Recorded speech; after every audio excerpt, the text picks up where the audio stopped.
Have you ever found yourself surrounded by everything you once thought mattered success, wealth, admiration, only to realize that none of it can fill the silence in your heart? Elliot Marlowe had it all.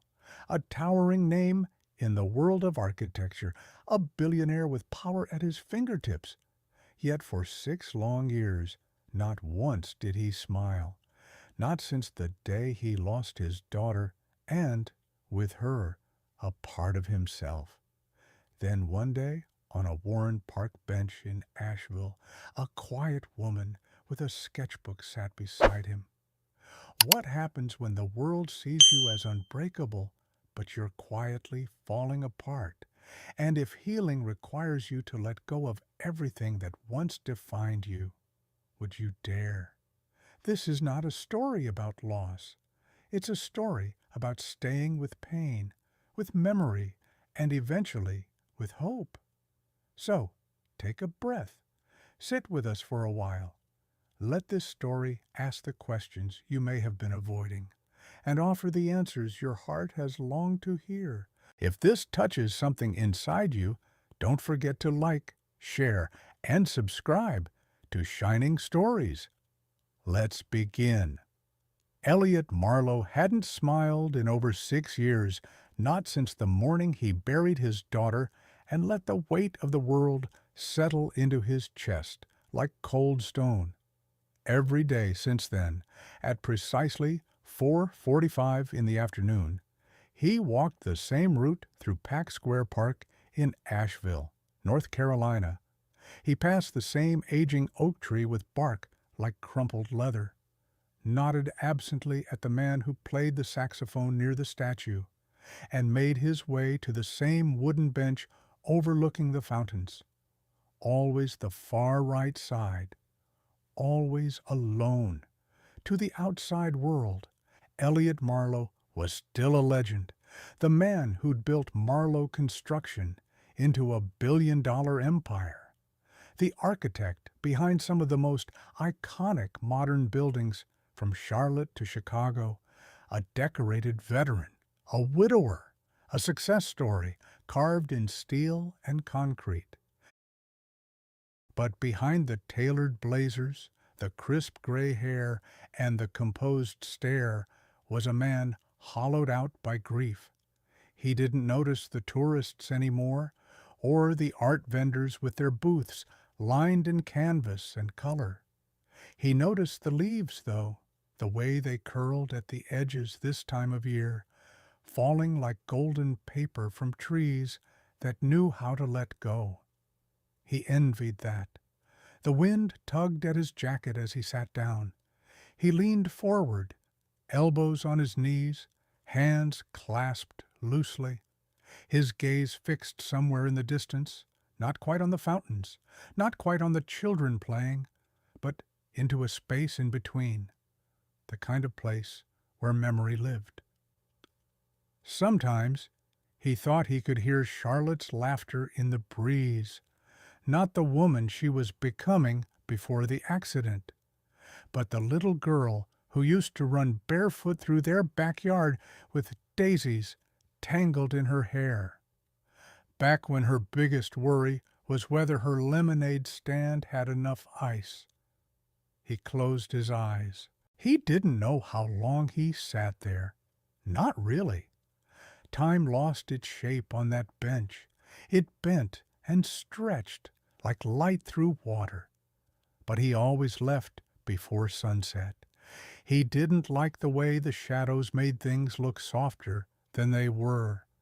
He preferred the sharpness of daylight, the way it kept emotion at bay. On this particular Tuesday, though, something shifted. He felt it before he saw it, a subtle change in the air, like the park itself had taken a breath. When he opened his eyes, he realized someone had claimed the other end of the bench.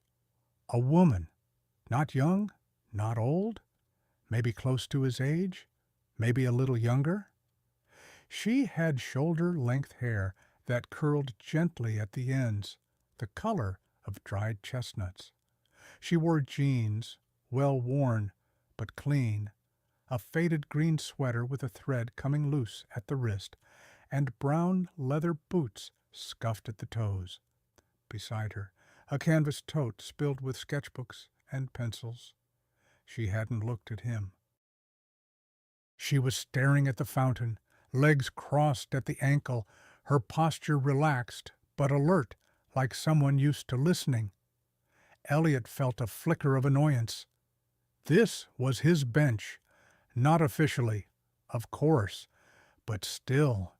He shifted slightly, hoping she'd get the hint. She didn't. Instead, she reached into her bag, pulled out a worn sketchbook, and began to draw. The sound of pencil on paper was surprisingly soft, like wind through leaves. Elliot glanced sideways, despite himself. She had graceful hands, strong but elegant, fingers stained faintly with graphite. There was something familiar in the way she held the pencil, like she'd been doing it her whole life. Minutes passed.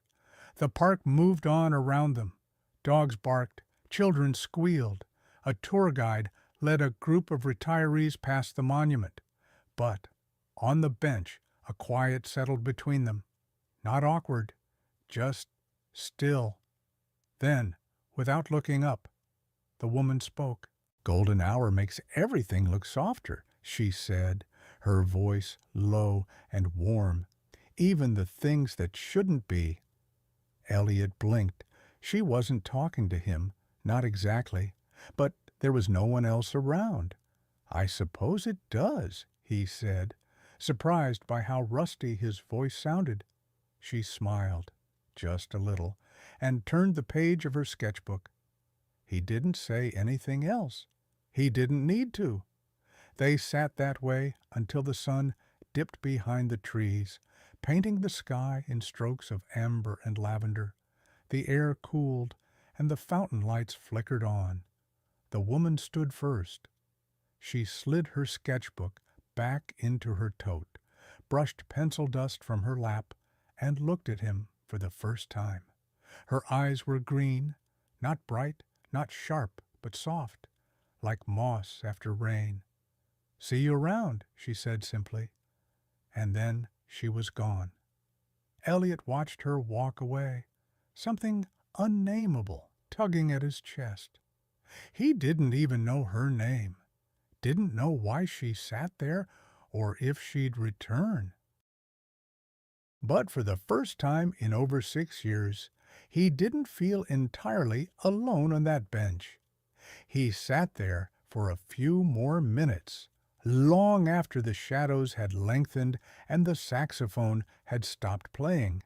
Then he stood, slowly, like someone stepping off a shoreline into unfamiliar water, and though his face remained composed, his chest felt different, lighter, like something long buried had stirred.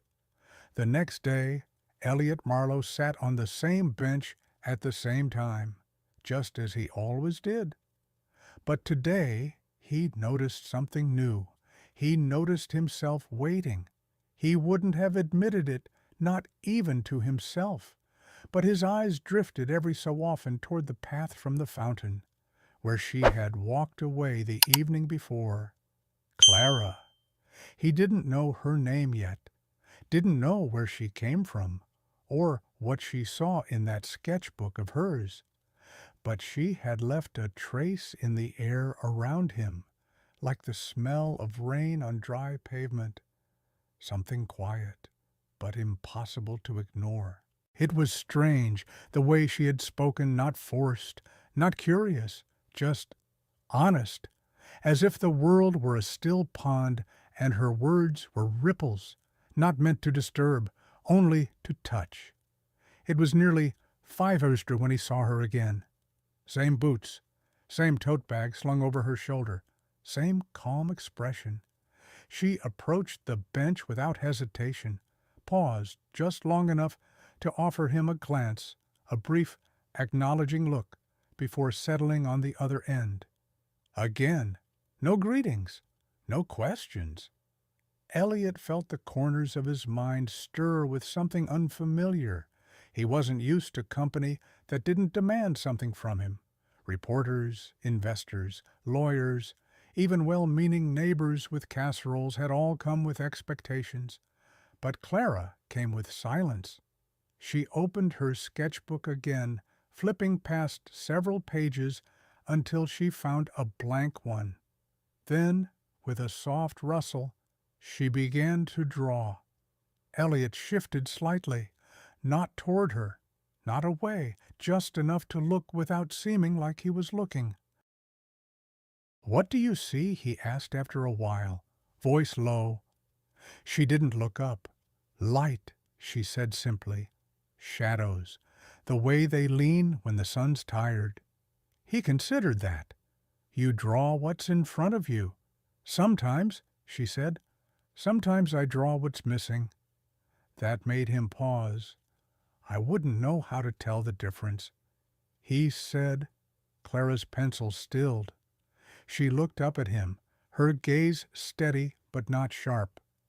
"Most people can't," she said softly, "until they miss something enough to notice the space it leaves behind."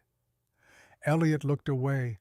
He could name 1,000 things he had lost, but one stood above them all, casting shadows even in daylight. "I lost my daughter," he said quietly. Clara didn't flinch. She didn't offer the usual reflexes, "I'm sorry," or "what happened instead." She nodded, as if she had known all along that he carried something heavy. "I lost a brother," she said. "Vietnam." They sat in silence for a while, not the kind that begged to be filled, but the kind that allowed things to rest. A soft breeze stirred the air, carrying the smell of roasted peanuts and old leaves. A child's laughter echoed from across the park. Elliot's hand twitched on his knee. "You come here often?" he asked, suddenly self-conscious about the cliché of it. Clara smiled, almost amused. "When I can," she said. "When the weather doesn't talk too loud." He looked at her.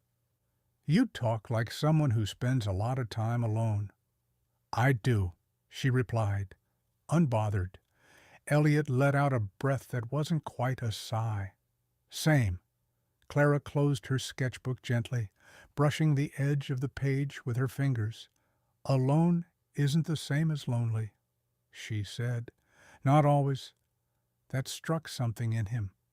A chord, faint but resonant. He remembered the first night after Charlotte's funeral, the silence of the house, the way the floorboards creaked under his weight, like they were mourning too. That silence hadn't scared him. It had felt deserved. "What are you drawing?" he asked, nodding toward the book. Clara hesitated, then flipped the cover open just enough for him to see. It was him, or something like him, not in a literal way. No perfect features or sharp suits, but in essence, the shape of a man leaning forward, a heavy coat of invisible weight draped over his shoulders, the kind of posture that made you feel cold just looking at it. "I didn't mean to," she said quietly. "My hand just followed the feeling." Elliot stared at the sketch. He didn't know whether to feel exposed or honored. "That's not a flattering image," he said. "It's not meant to be," Clara replied. "It's meant to be honest." They were quiet again. The park began to empty as the sun retreated behind the skyline.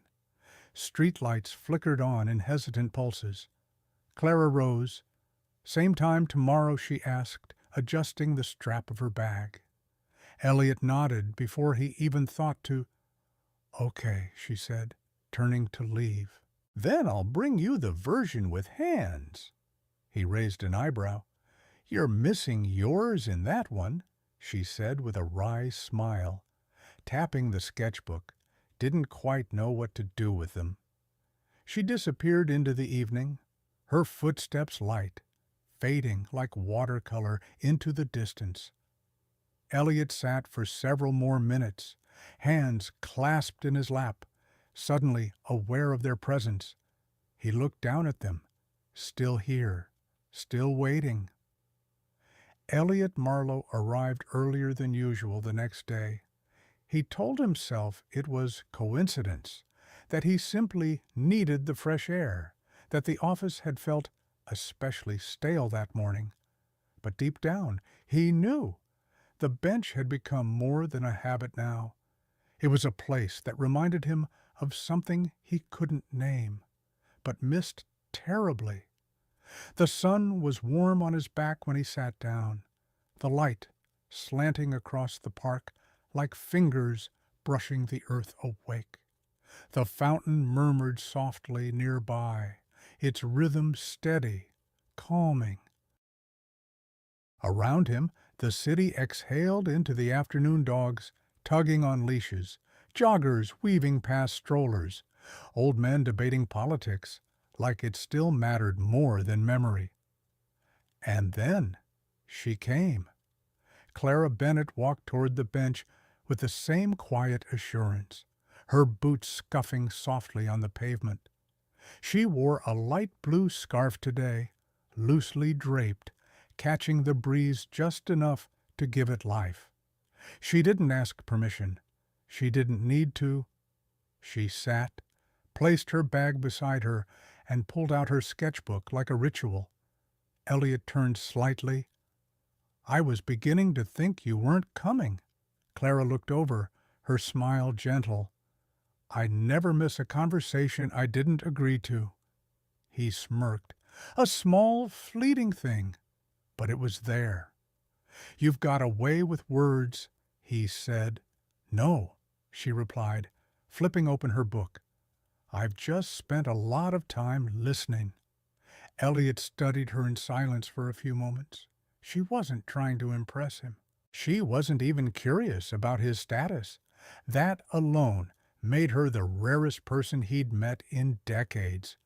"Do you ever draw anything other than people?" he asked. "Sometimes," she said, "sketching. But people are more honest when they're not posing. Buildings never surprise me. Faces do." He looked down. "You ever sell any of them?" Clara shrugged. "A few. Enough to keep the lights on. Most of my pieces aren't made for walls. They're made for letting go." Elliot raised an eyebrow. "Letting go. I draw people I can't forget," she said softly. "Once they're on the page, I can let them rest." He fell quiet. That idea stayed with him, the act of releasing something by capturing it. He thought of Charlotte, how he'd kept her room exactly as she'd left it, the guitar in the corner, the bookshelf with titles she never finished, the blanket folded like she'd be back any minute. He hadn't changed a thing, as if doing so would mean accepting she wasn't coming home. Clara glanced over, her pencil pausing. "Who did you lose?" she asked gently. "If you don't mind me asking." Elliot didn't answer at first. He stared ahead at a pair of children tossing breadcrumbs to the birds, their laughter echoing in the space between the living and the remembered. "My daughter," he said finally. "Charlotte." She was 23. Clara closed her sketchbook. How she asked, not intrusively, just honestly. "Drunk driver," Elliot said, voice brittle. She was walking home from a late shift. Crosswalk. Bright street. Driver never even braked. Clara didn't reach for him, didn't try to fix the silence. "She used to play guitar," he added, badly, but with heart. He looked over and saw her eyes had softened. "I'm sorry," she said. He nodded once, his throat thick. "She was the reason I stopped smiling." He said, "Not because I forgot how, but because it felt wrong to keep doing it." Clara tilted her head slightly, like she was sketching his words in her mind. "I used to think that way," she said, "about my brother." Elliot glanced at her. He was funny, she continued, loved old radio shows, could mimic anyone. After he died, I didn't laugh for years, thought it would dishonor the sound of his voice. She paused, but then I realized silence didn't bring him back either. Elliot looked away. The wind shifted. "Do you have family?" he asked. Clara shook her head. "Not anymore. Parents passed. No children. One ex-husband who still thinks the divorce was his idea." That made Elliot chuckle, a real startled laugh. Clara smiled. "You ever remarry?" she asked. "No," he said. "My wife Elena, she passed when Charlotte was 12. Cancer." There was no bitterness in his tone, only distance. Since then, "I've been building buildings," he added, "because I didn't know how to build anything else." Clara studied him. "And do they make you feel proud?" He thought about that. "They make other people proud," he said. "Board members, city planners, investors. But you—" He didn't answer. The fountain hissed behind them, water catching sunlight like shards of glass. "You remind me of a church," Clara said suddenly. He frowned. "What quiet," she replied. "Old, built strong, but carrying echoes." Elliot blinked. It was the strangest compliment he'd ever received, and, somehow, the truest. "Most people try to fix echoes," he said. "You seem to listen for them." Clara smiled, her eyes bright in the fading light. "Sometimes. That's where the stories hide." The shadows grew longer. Clara stood, brushing graphite dust from her palms. "I'll see you tomorrow," she said. Elliot nodded. "Clara," he called, just before she walked away. "Your name. I never asked." She turned, slightly surprised. "Clara Bennett." He repeated it in his mind. Clara. It suited her. Grounded. Soft but sure. "And yours?" she asked. He hesitated. "Elliot," he said. "Elliot Marlowe." Her eyes flickered. Recognition, curiosity, but she only nodded. "Nice to finally meet you, Elliot." Then she turned and walked into the dusk. He sat there long after she left. Elliot Marlowe, spoken aloud, not as a brand, not as a signature, just a man on a bench, and Clara Bennett, the woman who drew what others didn't see. The following Thursday brought with it the kind of crisp air that made old bones ache and young hearts quicken. The sky was a pale wash of blue, stretched thin over the trees that had started shedding their leaves in earnest. The ground in Pack Square Park was littered with them, orange, rust, brittle gold. Elliot Marlowe stood across the street, watching the cafe Clara had mentioned in passing 2 days ago. "When the weather doesn't talk too loud," she had said, as if the seasons whispered secrets only she could hear. He had walked here by accident, or so he told himself. But even he no longer believed those quiet lies. The cafe was called the Hollow Bean, a narrow brick building wedged between a bookstore and an antique shop. Its windows were fogged from the warmth inside, and hand-painted signs offered things like cinnamon maple latte and hot buttered chai. It was the kind of place Elliot would never have noticed in his previous life. Too quaint, too unpolished, too human. But today, it pulled at him. He stepped inside, and the warmth wrapped around him like a well-worn coat. The scent of roasted beans, vanilla, and aged wood filled the space. Behind the counter, a young barista with copper hair and a dozen pins on her apron greeted him with a smile that felt unpracticed and real. He scanned the room. There she was. Clara sat at a small table in the back, near a window with a cracked pane taped delicately at the corner. She was nursing a mug in both hands, her elbows resting on the table, gaze lost in the street outside. Elliot hesitated. Clara looked up then, as if summoned by the ripple of his presence. She didn't look surprised, only pleased. "You found it," she said. "I did," he replied, shrugging out of his coat. "No map, just a hunch," he said, taking the seat across from her. Clara gestured to the barista. "This is one of those places where coffee tastes like stories." "I never liked coffee," Elliot admitted. "Always thought it was too bitter." "Maybe you never had it brewed by someone who cared," she said, smiling. They ordered Clara her usual black with a dash of cinnamon. Elliot unsure. She told the barista to surprise him. The mug arrived warm, chipped at the rim, filled with something that smelled like autumn and old libraries. He took a sip, paused.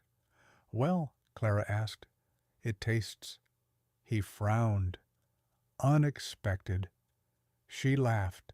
"That's usually where the good things begin."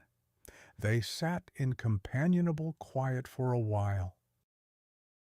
Clara doodled absent-mindedly on a napkin, and Elliot found himself watching the way her fingers moved precise, yet relaxed, like she was in dialogue with the paper.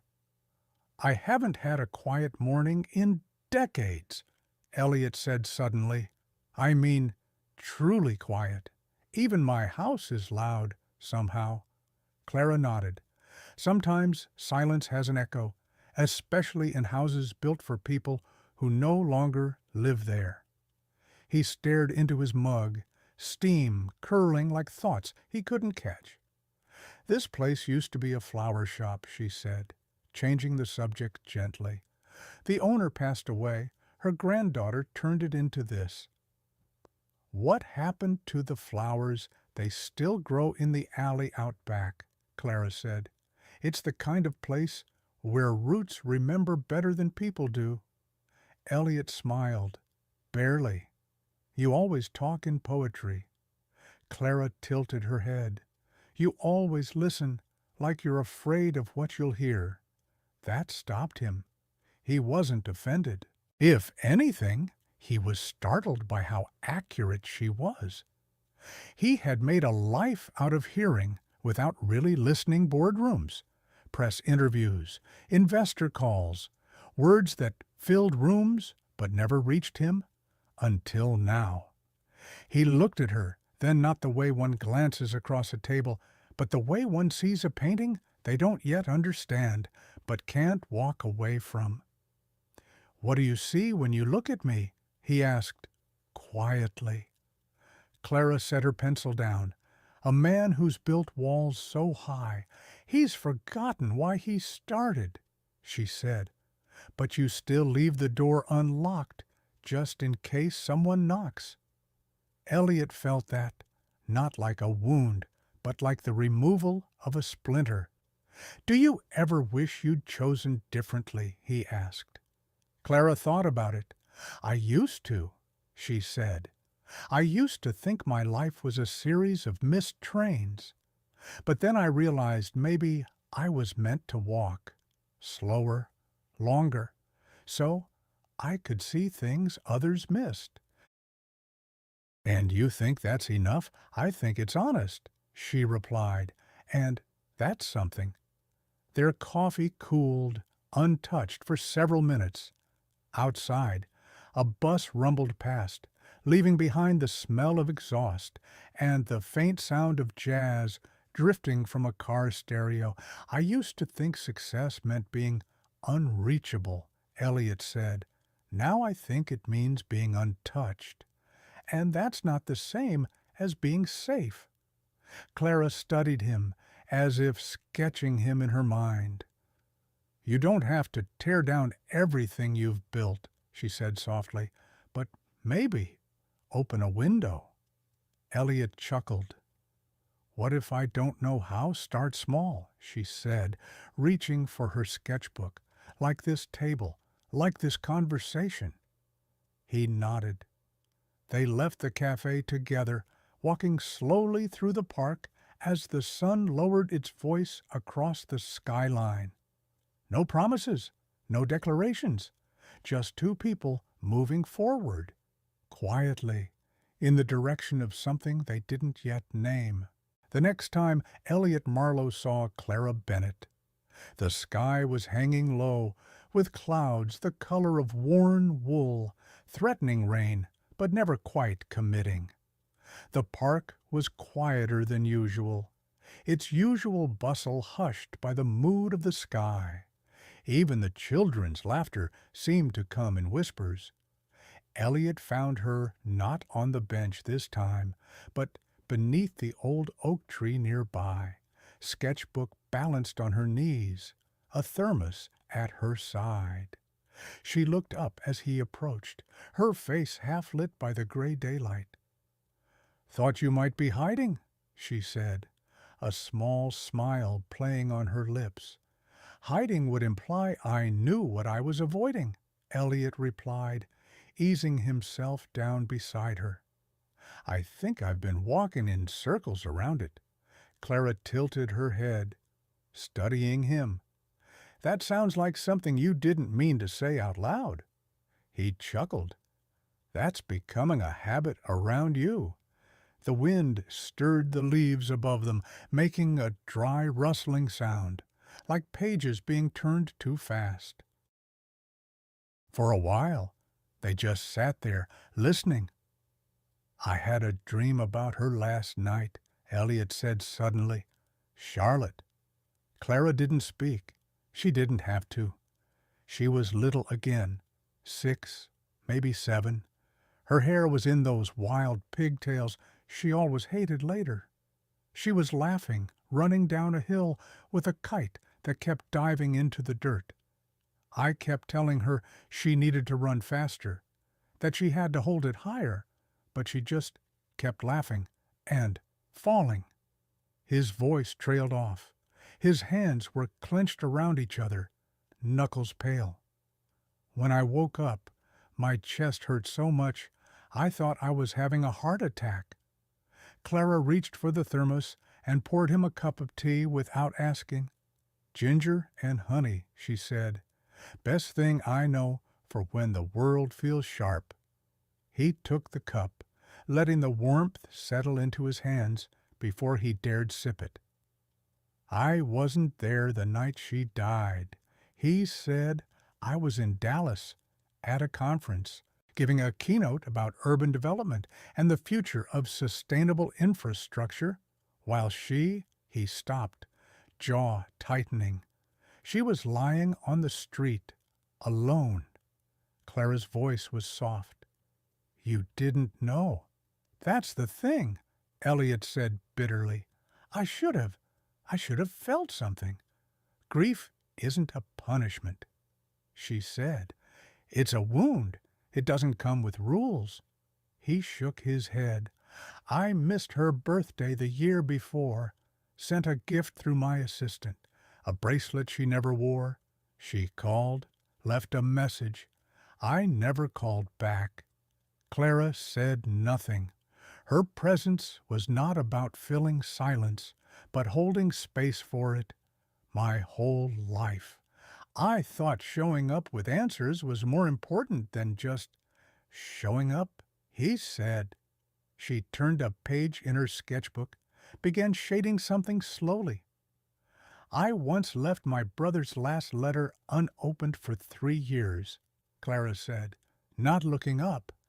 "I told myself I was protecting his memory, but really I was protecting myself." Elliot looked at her. "I opened it on the anniversary of his death," she continued. "It wasn't profound. He wrote about the weather, asked how Mom was doing, said he missed peanut butter sandwiches."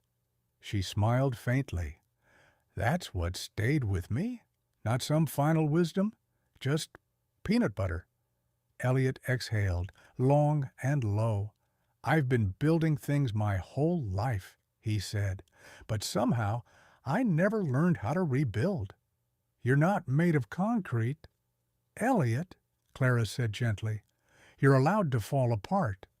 The wind picked up, carrying the scent of rain that hadn't fallen yet. "Tell me about Elena," Clara said then, her tone inviting but not pressing. Elliot's face softened at the name. "She was the only person who ever called me out without raising her voice." He said, "We met in college. She was studying environmental science. Wanted to fix the world one tree at a time." "What happened? Breast cancer," he said quietly. "Charlotte was just 12. I spent so much time fighting it, funding trials, flying her to the best clinics. I forgot to sit with her. Just be there, hold her hand." He stared ahead, the weight of that memory sinking deep. "She died at home," he continued. "On the sofa. I came home from a site inspection and found Charlotte asleep beside her. She had climbed up there sometime in the night, wrapped around her like a vine." Clara closed her eyes for a moment. "Charlotte never talked about it," Elliot said. "She just stopped drawing, stopped singing. I thought if I worked hard enough, gave her the world, it would heal her. But the world isn't what she needed," Clara said softly. "No," he agreed. "She needed me." The silence that followed wasn't heavy. It was reverent. Clara reached into her bag and pulled out a folded sheet of thick paper. She handed it to him without a word. Elliot unfolded it slowly. It was a portrait of a girl, late teens or early 20s.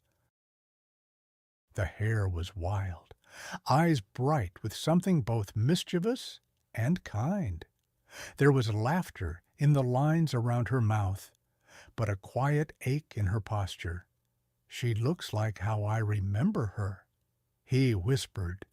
Clara nodded. "I drew her from what you told me. What you didn't say said the most." His eyes shimmered, but he blinked them dry. "I don't know what to do with this," he said, voice rough. "Frame it," Clara said, "or fold it and keep it in your coat pocket, or burn it when you're ready. It's not for the world, it's for you." He folded it back carefully. "She would have liked you," he said, not looking up. "She would have asked to paint you, and then told you your nose was all wrong." Clara smiled. "I'd have let her." The first drop of rain landed on Clara's sketchbook. She didn't flinch. She closed it gently, slipping it into her bag. "Come on," she said, standing and offering her hand. "Let's walk before the sky remembers how to cry." Elliot took her hand, and for the first time in years, he didn't feel like a man made of stone. He felt like something that could grow again. It had been almost 3 weeks since Elliot Marlowe first shared a bench with Clara Bennett, and in that time, something subtle had shifted, not just in the rhythm of his days, which now felt less dictated and more chosen, but in his inner weather. The air inside him, once cold and tight, had begun to move again. He started noticing things. How the light slanted through the branches at 5:12 p.m. How Clara always tapped her pencil twice before sketching. How the same older man walked his beagle past the fountain every evening, humming something that might have been Sinatra. And then there was the cafe. He found himself going back, not just for Clara, but for the feeling that place gave him: imperfect chairs, mismatched mugs, the scent of cinnamon and ground espresso clinging to the air like memory. Some days he just sat in the corner, unnoticed, reading newspapers he never used to make time for. He hadn't been to the office in 9 days. He didn't miss it, but it was on a Tuesday afternoon, the kind where the sky can't decide whether to rain or shine, that he saw Clara seated at their usual table, but with a look he hadn't seen on her before. Her hands were clenched, her jaw tight, her eyes fixed on a folded envelope beside her mug. Elliot approached cautiously. "Bad news?" he asked gently. She blinked, startled, as if she hadn't realized he was there. Then she pushed the envelope toward him. It was from her landlord. The letter was brief, polite, firm. Rent had increased. Back payments due. 30 days. Clara looked away as he read. "It's not the first time," she said, "but it's the last straw, I think. This city's getting expensive for people who pay in sketches and kindness." He felt the urge rise in him, immediately swift, decisive. Fix it. Write a check. Call someone. Make the problem vanish. But he stopped himself. Clara's pride wasn't loud, but it was deep. "I could help," he offered carefully, as a friend. She smiled, but it didn't reach her eyes. "Elliot, you're many things, but you're not just a friend. Not anymore." He felt both warmed and stung by that truth. "I'm not offering charity," he said. "Then what are you offering?" she asked, voice gentle but firm. He hesitated. "A chance to breathe." Clara looked down. Her fingers traced the rim of her mug. "I've had men offer me things before," she said. "Gifts, loans, escape routes wrapped in gold. It always came with something attached, even if they didn't realize it." "This isn't that," he said. "Then what is it?" she asked. Elliot searched for the words, but they tangled on the way out. Clara leaned back. "I don't want to be someone's second chance at redemption," she said. "I want to be seen, not saved." He felt the sting of that. Because maybe, deep down, that had been part of it. A chance to rewrite history, to make up for all the birthdays missed, the hospital rooms avoided, the calls unanswered. Maybe he needed to help her more than she needed to be helped. "I'm sorry," he said quietly. Clara softened. "I know." They sat in silence, the kind that carried tension rather than comfort. When she stood to leave, she placed a folded napkin in front of him. On it, a sketch of a door slightly ajar, light spilling out. "Not every open door needs to be entered," she had written below. Elliot stared at it long after she'd gone. That night, he found himself pacing his study, a glass of bourbon untouched in his hand. His apartment, usually a monument to restraint, felt suddenly too large, the windows too wide, the walls too quiet. He made a decision. The next morning, he called his financial advisor. "Transfer $25,000 into a personal account." "Untraceable," he said. "Sir, it's a gift," Elliot replied. Anonymous. 2 days later, Clara received an envelope under her apartment door. No return address. Just a typed note that read, "For art to grow, the soil must be stable. Use this however you wish. No names, no debts." She didn't have to guess who sent it.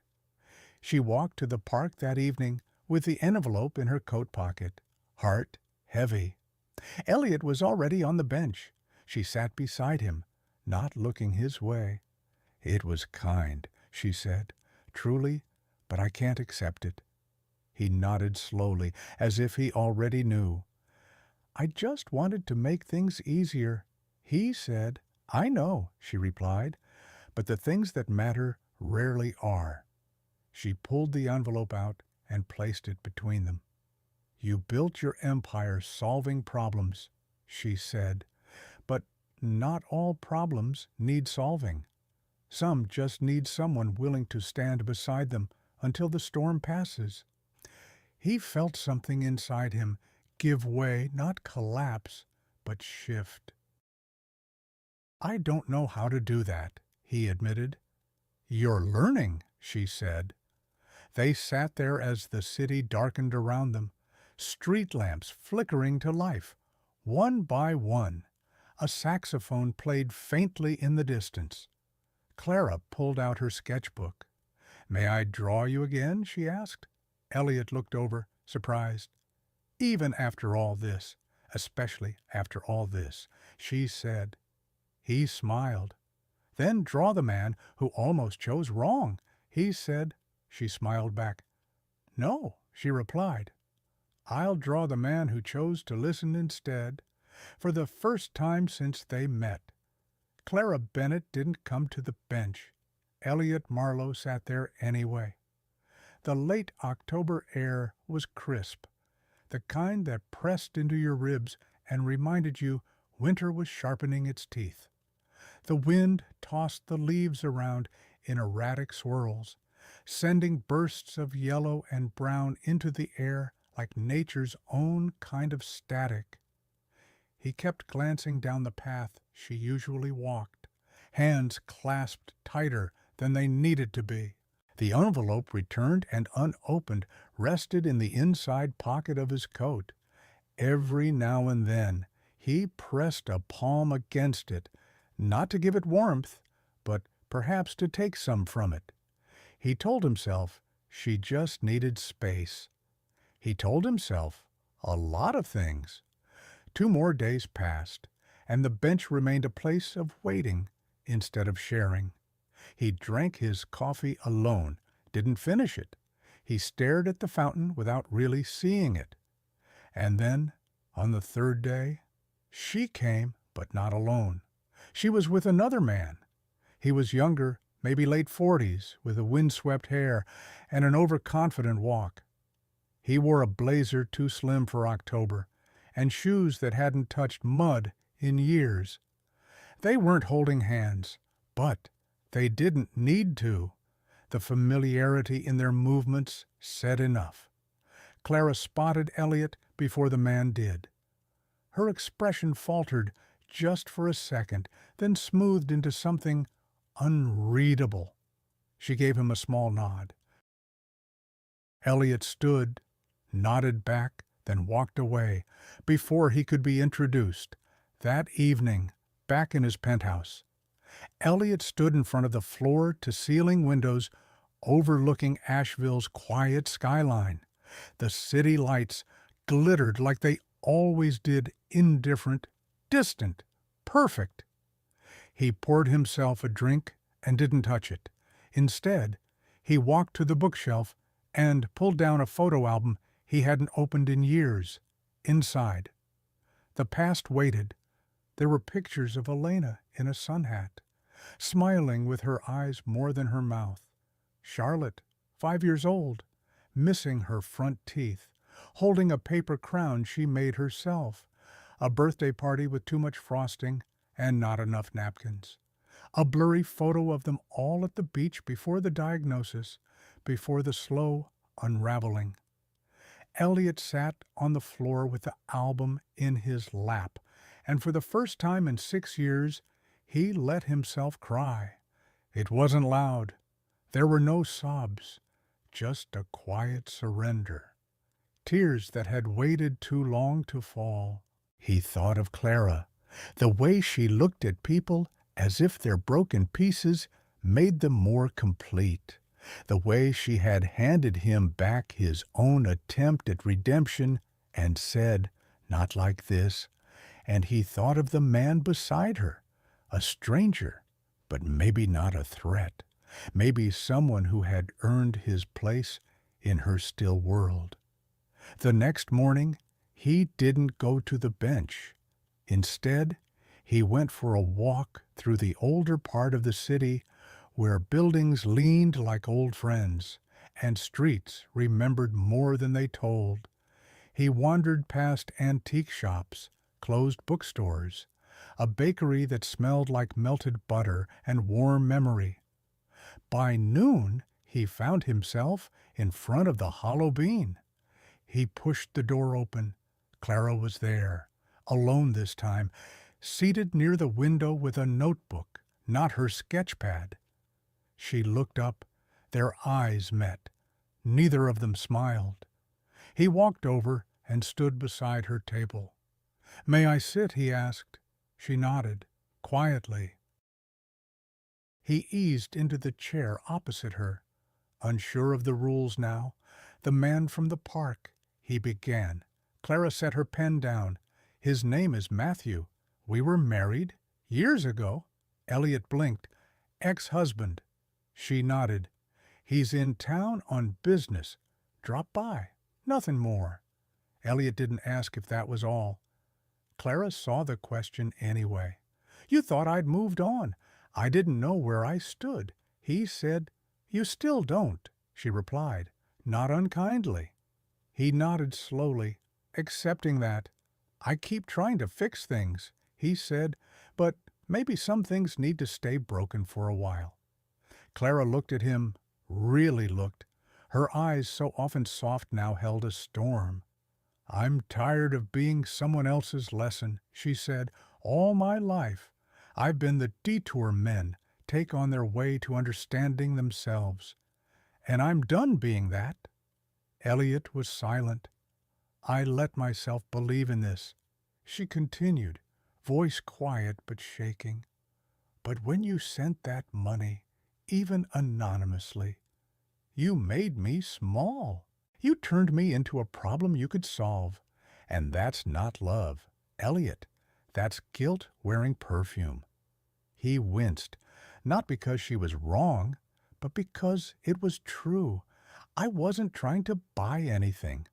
He said, "No," Clara said, "but you were trying to undo something, and you can't undo grief. You can't erase loss by replacing it with charity." He bowed his head. "I'm not asking for anything," he said. I miss sitting beside you. That's all." Clara studied him. "You're not ready," she said, "and that's okay. But don't confuse being open with being whole." He looked up. "What do I do now?" he asked. She gave a sad smile. "Learn to sit with your storms, Elliot, without trying to redirect them." He nodded, slowly. "I'm sorry." He said, "I know." She replied. She stood, gathering her things. "Will I see you again?" he asked. "I don't know," she said honestly, "but I hope you'll see yourself again first." And with that, she walked out. Elliot sat there for a long time, the coffee growing cold, the silence fuller than ever, and somewhere deep within, a storm he'd avoided for years finally settled in. 3 days after their conversation at the Hollow Bean, Elliot Marlowe found himself standing in front of a small, unassuming building at the edge of River Arts District. It was a one-story gallery with chipped blue paint and a crooked sign above the door that read, "Studio Echo." He almost turned back, but something, perhaps stubbornness, perhaps longing, kept his feet rooted. Inside, the gallery was cool and still. The scent of turpentine, aged wood, and lavender oil hung faintly in the air. Light spilled through mismatched windows, casting imperfect patterns on the scuffed floorboards. The space was small, maybe 10 pieces total on the walls, all unframed. There was no background music, no dramatic spotlighting, just silence and eyes, dozens of them. Every portrait on the wall stared back with a gaze that felt startlingly human. Not posed or perfect, not beautiful by conventional standards, but true, raw, unfiltered. A woman with wrinkles etched deep like riverbeds. Her hands clasped over an old apron. A teenage boy, mid-laugh, eyes full of mischief and exhaustion. A man whose name you wouldn't know, but whose stare made you wonder what he had survived. Elliot walked slowly through the space, letting each face catch him. He didn't need to check the artist's name. He already knew. Clara's signature wasn't written in ink. It was in how each face seemed to be seen. There was one portrait near the back wall, smaller than the rest. A girl, maybe early 20s. Her hair was loose, unruly. Her eyes were caught between joy and melancholy. The expression wasn't perfect. It was in progress, as if she were just realizing she was being looked at. Elliot's breath caught. Charlotte. He moved closer. There were differences, subtle, respectful ones, but the soul was there, the tilt of the head, the kind of kindness that dared to exist even after being hurt. There was a note beside the piece, handwritten in Clara's looping script. She was never my daughter, but she felt like someone's everything. Elliot stood frozen. The gallery was still empty, just him and the echo of memory. When he finally turned away, he didn't leave. He sat on the worn wooden bench against the far wall, folded his hands in his lap, and stared not at one piece in particular, but into the space between them. For the first time, he didn't try to fix anything, or explain it, or name the pain. He just let it be there. A few minutes later, soft footsteps crossed the floor. He didn't look up. He didn't need to. Clara sat beside him. They didn't speak for a long time. She was the one to break the silence. She was important to you, she said. She was everything. Elliot replied, voice thick. Clara nodded. I don't know if I got her right, she said, but I didn't want to paint her in grief. I wanted to paint her in presence. You did, he said. Silence again. This gallery, he asked quietly, is it yours? She nodded. I rent the space twice a year. It doesn't make money, but it makes meaning. Elliot smiled softly. There's something about the way you see people, he said, like you don't need them to explain themselves. I used to think the world needed more answers, Clara said. Now I think it just needs better questions. Elliot looked at her then. Why that title, he asked. Studio Echo. Clara glanced around, as if checking to see if the space could hear them. Because I paint what stays behind, she said. Not the loud stories, not the headlines, just the echoes, the pieces people carry without knowing. He nodded slowly, absorbing that. And what echo do you hear in me, he asked. Clara turned to him, her eyes searching, but not invasive. A man learning to stay, she said simply. Elliot felt that land somewhere in his chest. Not painful, just honest. He glanced around again. None of these are for sale, he asked. Not officially, she said, but if someone really sees themselves in a piece, they can make a donation, no price tags, no bargaining. Elliot pointed toward a portrait of an older man with his hands folded like prayer, a look of defiance in his tired eyes. He reminds me of my father, Elliot said. Hard man, sharp as broken glass. Died before I ever told him I didn't want to inherit his legacy. Clara nodded. I painted him after meeting a former coal miner. Said his hands used to be strong enough to bend steel, but arthritis took them before his retirement came. They sat there, surrounded by painted souls, until the sun dipped lower in the sky and the gallery glowed with amber light. Finally, Clara stood. "I'll leave you to it," she said. Elliot stood too. "I'm not done trying," he said quietly. She gave him a tired but real smile. "Then stop trying," she said, "and start being." He nodded, then, after a pause, reached into his coat pocket and held out the envelope, the same one she'd returned. "I kept it," he said. "Not because I still wanted to give it to you, but because I needed to remember what not to do again."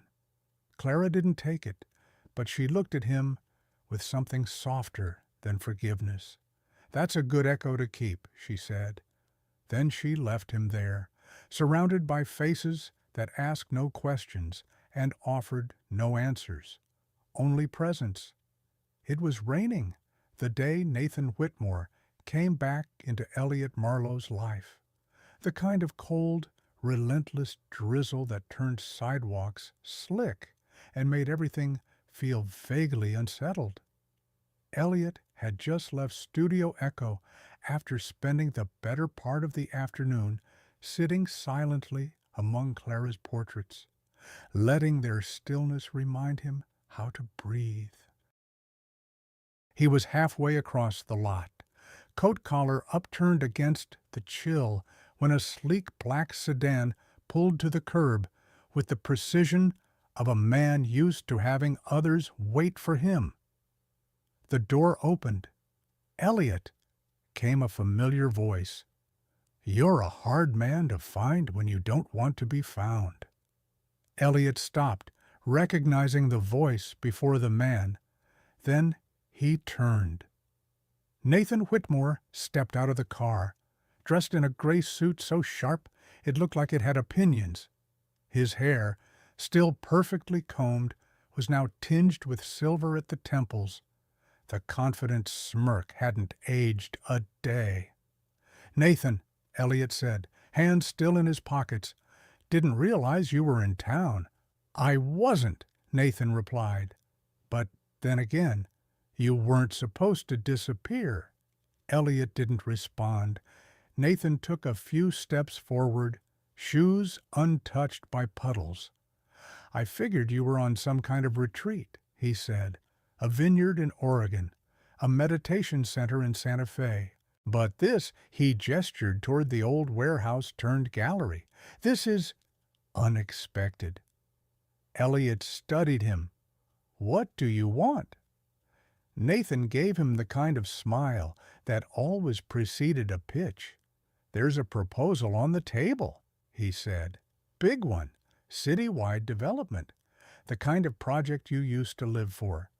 We pitched it to the board last week, and guess what? They want you." Elliot raised an eyebrow. "I haven't stepped foot in the office in over a month." "Exactly," Nathan said. "They're worried. They think you're slipping. And you came to save me. I came to remind you who you are." Elliot shook his head, almost amused. "You mean who I was?" Nathan's smile faded slightly. "You don't just walk away from a legacy, Elliot. Not one like yours." Elliot looked back at the gallery windows. Clara's art, Charlotte's portrait. "I'm not walking away," he said. "I'm walking towards something else." Nathan scoffed. "Come on." "What are you doing here, sitting in art galleries, sketching emotions? You're not a monk, Elliot. You're a builder." "I was," Elliot replied. "Now I'm learning how to stay." Nathan blinked. Stay where Elliot looked at him, in the moment, in the feeling, in the grief. "I tried to outbuild for 6 years." Nathan's tone sharpened. "You think letting go of everything will bring them back?" "No," Elliot said softly. "But holding on to all of it won't either." They stood in silence, rain tapping the pavement around them. Nathan reached into his coat and pulled out a slim black folder, handing it over. "Just look at it," he said. "You don't have to decide now, but they're moving with or without you." Elliot didn't take it. "I've already made my decision," he said. Nathan's jaw tightened. "Don't be foolish. You've worked your whole life for this kind of influence. You are Marlowe Industries." Elliot's eyes darkened. "No, I was. Now I'm just Elliot." Nathan stepped back, letting the folder hang between them for a moment before tucking it away. "You're going to regret this," he said. "Maybe," Elliot admitted. "But at least the regret will be mine." Nathan turned to leave, but paused at the car door. "She's just a phase," he said, "this artist woman. This little emotional sabbatical. Sooner or later, you'll miss the weight of power." Elliot didn't answer. He simply turned and walked back toward the gallery. Later that evening, Elliot sat in his apartment, lights dimmed, the city humming softly outside. The folder Nathan tried to hand him rested on the table still unopened. He hadn't brought it home, but somehow it had found its way into his coat pocket. He stared at it. It had his name embossed on the cover, the old version, the version that smiled on magazine covers but never at home, the version who shook hands more than he held his daughter. He picked it up, flipped it open. Blueprints, financial projections, artist renderings, buzzwords like revitalization and sustainability. But to Elliot, all he saw was silence, the same kind that had followed him for 6 years. He closed the folder, then reached for his phone. He hesitated, then called. Clara answered after 2 rings. "You okay?" she asked. He didn't answer immediately. Nathan came by. He said, "Wants me back in the game. Are you going?" she asked. "No," Elliot said, but I needed to hear myself say it out loud. She didn't respond, but he could almost hear her smile. "Clara?" "Yes. Would you ever consider showing your work beyond Asheville? Like really showing it?" She paused. "I've never had the right space." Elliot looked toward his living room wall, bare, clean, curated. "Maybe it's time I built something that holds meaning instead of money," he said. "Maybe," she replied, "but only if it has windows."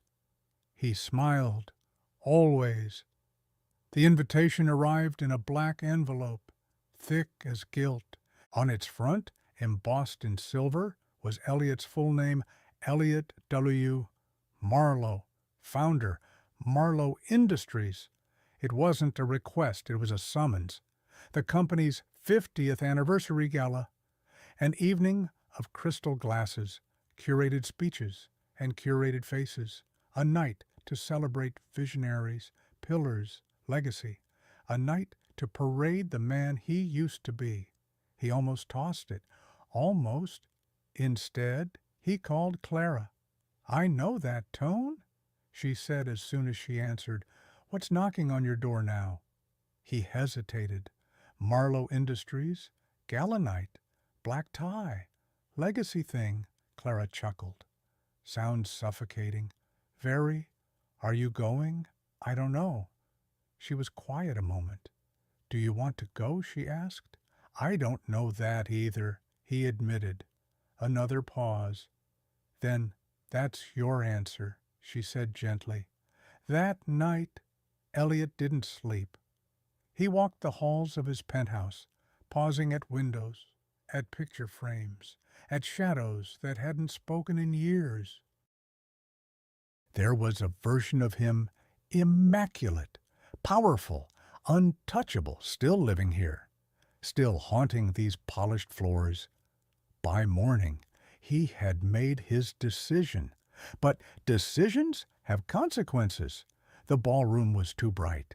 The chandeliers hung like accusations above the sea of tuxedos and evening gowns. Conversations floated around him in tones of practiced charm. It smelled of champagne and calculation. Elliot hadn't worn this tuxedo in years. It still fit, but it didn't feel like it belonged to him. He walked through the crowd with the ease of habit. People greeted him with respect, awe, and subtle disbelief. Mr. Marlowe still as sharp as ever. We've missed your presence at the board. Rumor has it you've gone philosophical. He smiled, nodded, let the waves pass. Nathan found him near the bar. You came, he said, clearly surprised. Thought I'd say goodbye properly. Elliot replied. Nathan raised a glass. To the king returning to the throne? Elliot didn't raise his not returning. He said, just visiting. Nathan's smile faltered. We're about to announce the new regional initiative. It's built around your legacy. Your name's still on every blueprint. Elliot nodded. Then it should carry more weight than just concrete. Nathan frowned. This isn't the place for sermons. Elliot. No, Elliot said. It's the place for masks. Nathan leaned in, voice low. You really think you can walk away from all this for a woman who draws sadness and sells it as art? Elliot's eyes hardened. She sees people more clearly than this entire room put together. Nathan scoffed. You're trading the empire we built for a bench in a park. No, Elliot said. I'm finally leaving the empire to sit down for once, and with that, he turned his back on it. Clara was closing the gallery when he arrived. Rain was falling in delicate lines, too gentle to soak, too steady to ignore. She looked up, surprised. You went? I left, he said. She raised an eyebrow. I needed to see it. He said, one last time, to realize it never really saw me. Clara leaned against the doorframe. And what do you see now? A man who can finally breathe. They stood like that for a moment, between rain and warmth, between memory and meaning. I'm not asking for a second chance, he said. I just want to start something without needing to fix it first. She nodded slowly. I don't want to be rescued, she said, and I don't want to be a reward. You're not, he said. You're a beginning. She stepped aside. Come in, she said. He did, and for the first time in a lifetime, Elliot Marlowe didn't need a name to feel at home. The morning air around Pack Square Park was crisp, heralding an early winter. The trees, now stripped of most of their leaves, stood like old sentinels against a pale sky. A gentle hush settled over the city as the sun rose, casting steel-blue light across the empty fountain. Elliot Marlowe arrived at his usual bench at 4:45 p.m., though he'd kept his promise to himself and come early. His coat was buttoned, hands in pockets, breath steaming in tiny spirals. He glanced both ways, half expecting Clara not to be there. But when the clock hit the 4:45, she appeared with her canvas tote and sketchbook, walking softly down the path. He rose, and she smiled, a true, unguarded smile that eased a tension he didn't know he'd been holding. Hi, she said, settling into the bench. No preamble, just presence again. Hi, he replied. They sat, side by side, watching the fountain's pale jets arc and fall. A few passers-by dog-walkers, joggers passed through, but the air between them was still. Elliot pulled a folded paper from his coat pocket. It was the invitation to the gala, the one he'd left behind but kept as a talisman. Clara glanced at it, and she asked softly. He hesitated. I don't know what to do with this, he admitted. Feels too heavy to carry anymore. Clara nodded. Then don't. They fell silent, but not an uncomfortable kind. A breeze stirred, lifting Clara's hair. Elliot reached across and tucked it behind her ear, an unguarded touch, tender but sure. She didn't pull away. At 5:00 p.m. he began. 1 year had passed since that decision. Elliot and Clara had opened a small community art space, the Open Hearth. It was housed in a former bookstore across from Pack Square Park, with big windows that let in light and curiosity. It was not a gallery. It was a place for people to come, to sit, to share, to create. Coffee was always brewing. Sketchbooks were scattered on tables. Walls bore the work of strangers and friends alike. Inside, the air smelled of wood polish and paint, of old books and new dreams. Elliot stood by a table where a shy teenager was sketching a leaf. He tapped the end of his finger gently on the worn paper. "Nice detail," he said. The girl looked up. "Thanks." Clara entered, carrying a tray of hot cider. She stopped, noticing the warmth crowded in his posture. He met her eyes, nodded. Clara smiled. People moved through the space, some reading, others scribbling, and a few talking quietly in corners. Later, Elliot would see the girl walk home clutching her sketchbook, her shoulders straighter than usual. In the world they'd built, moments of everyday significance carried more weight than any grand speech or ribbon-cutting ceremony. One afternoon, a man in his late 30s came in with trembling hands. He introduced himself as Tom, a veteran struggling with PTSD. Clara offered him tea. Elliot pulled out a sketch pad and a pencil. "Draw something for me," he said. Tom's first attempt was hesitant, dark lines and jagged edges. Elliot watched him draw a portrait, one eye uneven, a tremor evident in the strokes. But as Tom drew, his breathing softened. He paused, looked at his work, then met Elliot's eyes. "This is not bad," he said. "Not bad," Elliot echoed with a grin. "Meaningful," Tom corrected. That afternoon, the client walked out with a copy of his portrait and a loose plan to come back again. Clara and Elliot exchanged a small, contented look. They returned to the bench often, Elliot and Clara, side by side, sometimes joking, sometimes content in quiet company. On crisp winter evenings, they shared wool scarves and hot cocoa. On spring mornings, they sketched flowers budding at the bench's edge. It remained their space of connection, the place where Elliot relearned breathing, where Clara found a partner not to rescue, but to walk alongside. Word spread about the Open Hearth. Young mothers came, drawing portraits of their children. Retirees came with poetry. Musicians brought guitars on Thursday evenings and played for whoever chose to listen. Elliot and Clara hosted workshops for local schools, encouraging kids to express loss, not to hide from it. They invited Matthew, Clara's ex-husband, to paint a collaborative mural.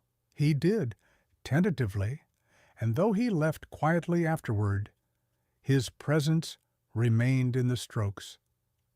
Elliot invited Nathan, too, though not as the old partner, but to fix the broken arch in the Open Hearth's entrance.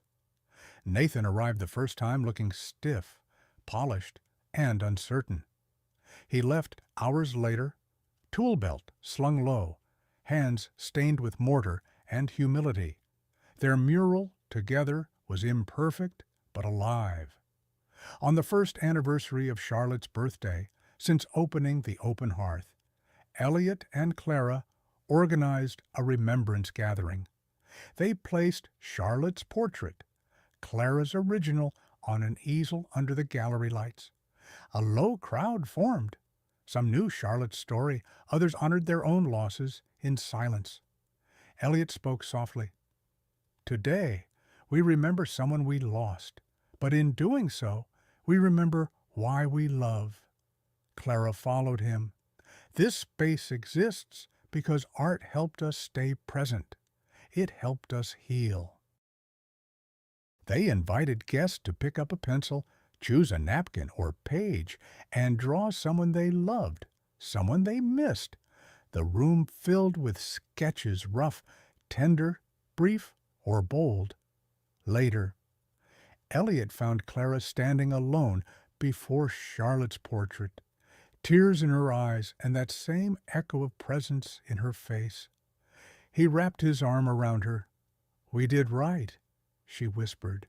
He nodded. Months later, Elliot found himself back on the bench under golden autumn light. Clara sat beside him, sketchbook on her lap.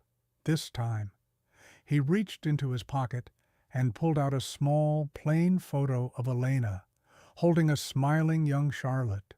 The photo was weathered, corners curled. He placed it next to Clara's sketchbook. She looked at it, then at him. "I want this to matter," he said. "It already does," she said. They sat together in silence, watching the fountain glow in the late afternoon. No words needed. In that moment, Elliot understood he hadn't abandoned his legacy, he had redefined it. He hadn't erased grief, he had entertained it and let it stay. He hadn't lost something, he had gained presence, meaning, and above all, a way to live again. It was a chilly December afternoon just before Christmas when Clara unveiled her final portrait of Elliot in the open hearth. The painting captured him as he sat on the bench. Coat hung lightly, eyes thoughtful but warm, one hand tucked in a pocket, the other gently touching Clara's sketchbook. He was not the billionaire in polished suit, not the stoic veteran, but a man at peace with his own quiet. Yet there was something luminous in his gaze, a softness Clara captured with reverence. They invited the community for an unveiling. Clara stood beside Elliot as the cloth fell. Gasps and smiles, a few tears. The portrait wasn't flamboyant, it was just true. A child tugged at Elliot's sleeve. "Sir, did you draw that?" the kid asked, pointing to himself in the portrait. He chuckled. "No," he replied. "My friend did. This is me." The child grinned. "You look happy." Elliot felt something in his chest that wasn't grief, not exactly joy. It was more like home. One late spring day, Elliot and Clara walked down the path in Pack Square Park. It was a warm afternoon, with children chasing bubbles and dog owners greeting each other. They reached the bench. Clara carried fresh flowers. Elliot had two to place beside Charlotte's portrait, now housed in the open hearth. They placed the flowers together. He looked at her. "Thank you," he said softly, "for what she asked, for teaching me to sit." He replied, "To see, to stay." She nodded, leaning her head gently on his shoulder. Elliot exhaled no longer hollow, but full. They sat together on that bench, not as a millionaire and an artist, but as two people whole enough to know that the best things in life aren't built, they're lived. Sometimes life isn't about starting over. It's about finally sitting down long enough to feel what you've been running from. Elliot Marlowe's journey reminds us that no amount of success, wealth, or legacy can replace the quiet moments we share with those who truly see us. It takes courage not to build an empire, but to face our regrets, to grieve honestly, and to choose presence over performance. As we age, the world may slow down, but our hearts still hold questions. Did I live with meaning? Did I love well? Did I listen when it mattered? This story whispers gently, it's never too late. It's never too late to make peace with the past, to rebuild from within, or to find someone who meets you exactly where you are with a sketchbook, a kind smile, and no intention of fixing you, just staying. In a world that rushes toward more, sometimes the bravest thing we can do is to simply sit and be. Thank you for spending this quiet moment with us. If this story touched your heart, reminded you of something lost, or something worth holding on to, please consider liking, sharing, and subscribing to Shining Stories. Every click helps us keep telling the kinds of stories that bring us closer to ourselves and to one another. See you in the next story. Until then, take care of your heart.